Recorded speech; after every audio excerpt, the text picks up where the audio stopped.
तरकारी बनाउन सुरु गरेँ। मेरो एकदम मनपर्ने फेभरेट हिउँदे सिमी अनि आलु नि मनपर्छ। आलु नभएर के काम है, जे गराए नै हुन्छ। आलुलाई झनै यसको परिकार जे बनाए पनि यो एक नम्बरमा यो आलु। अनि सिमीको तरकारी बनाउँदैछु है।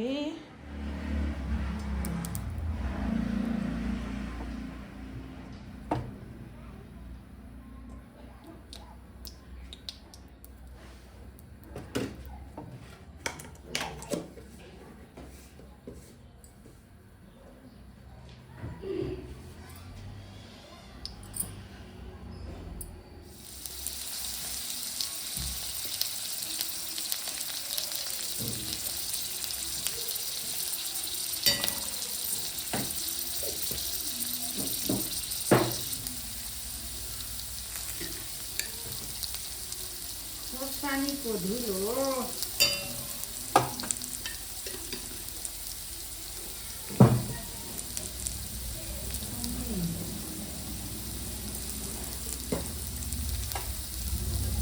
थोरै मसलाको धुलो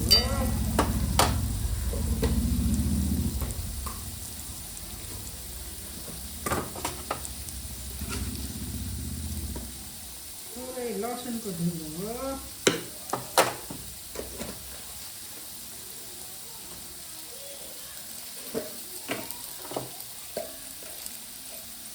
त्यसपछि ढिक्यो नुन। मैले तरकारीमा ढिके नुन युज गर्छु। अरूमाथि अर्को आयोडिन नुन पनि चलाउँछु है।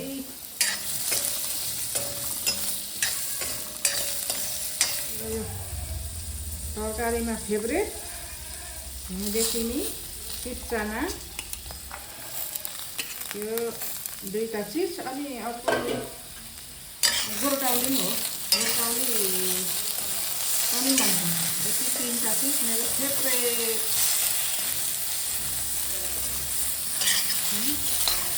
पकाएर खान्छु आज।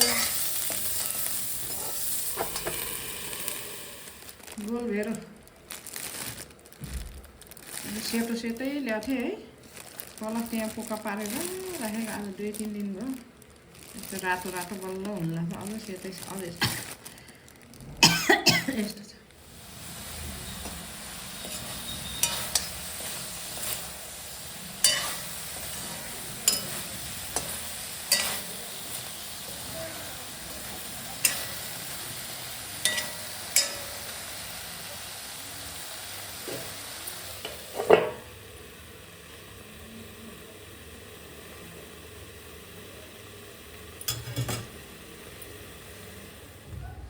ल है, तरकारी पाको, ढेँडो पनि पाको। अब म भाँगोको छोप, यो तरकारी अब ढिँडो खान्छु है। हाइ त खाएँ है त।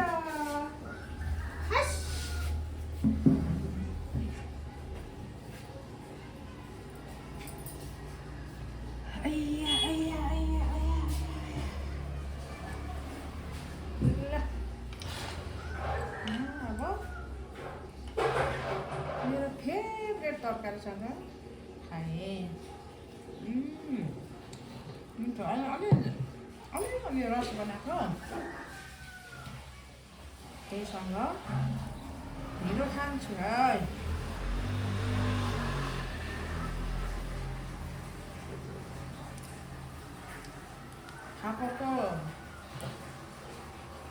फापरको पिठो अनि कोदोको पिठो ढिँडो हो। साह्रै मिठो हुन्छ। अनि मलाई चिसो लागेर हिजो फर्सीको तरकारी र आँपो खाएको थिएँ। चिसो लागेर आँखा सुनेर अनि आज चाहिँ फेरि ढिँडो खानु लाग्यो है।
बिचरा कुकुरहरूले नि गरिबहरूलाई अलि नराम्रो लुगा लाग्देख्यो भने खेदो खान्छ क्या। एउटा माग्ने आरी छ बिचरा, हो कि पागल हो, त्यसलाई त्यस्तो गरेछ।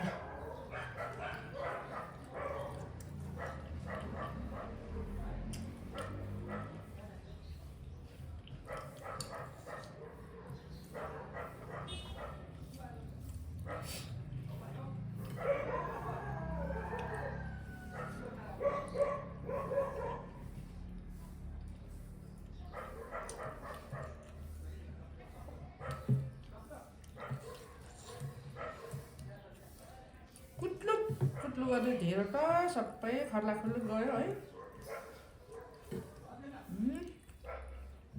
त्यत्रो तरकारी, त्यत्रो ढेँडो,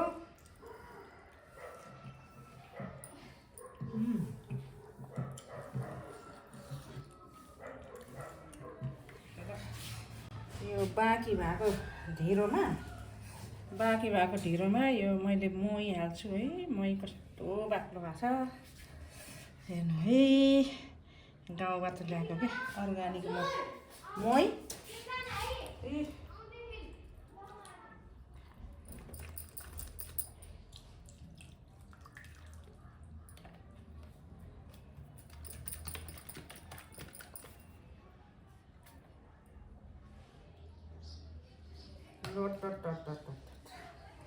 है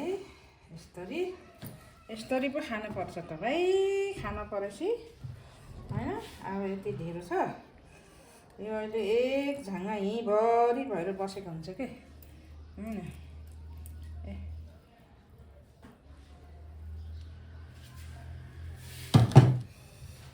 अब त्यसो गऱ्यो भने यो खानेकुराहरू खेर जाने भएन है।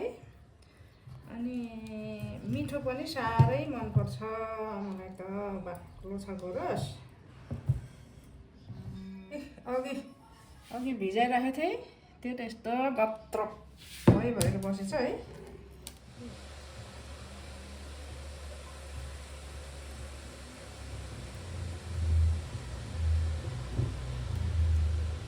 ल अब मैले के गरेँ है। कहाँ भोक लागेको त होइन अरे। अहिले फेरि चिसो हुन्छ, बेलुका खाना हुँदैन। अनि दिउँसो खाजा खानलाई है मैले अघिको ढेँडो र मही मिठो।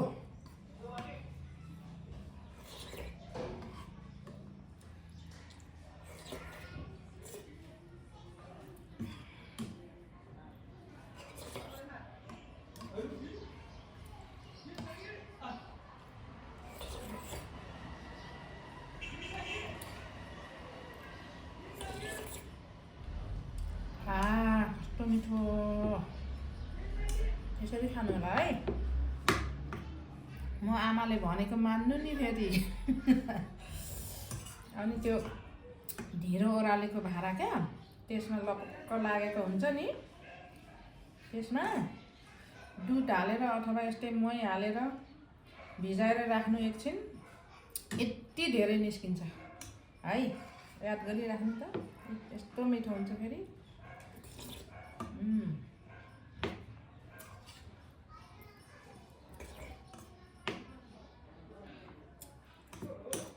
अन्न खेर फाल्नुहुन्न क्या। हामीले उब्जनी गरिँदैन। अनि उब्जनी गर्न नि गाह्रो हुन्छ है। अनि मेहनत गर्नुपर्छ, त्यही भएर खेर फाल्नुहुन्न। यसरी खानुपर्छ।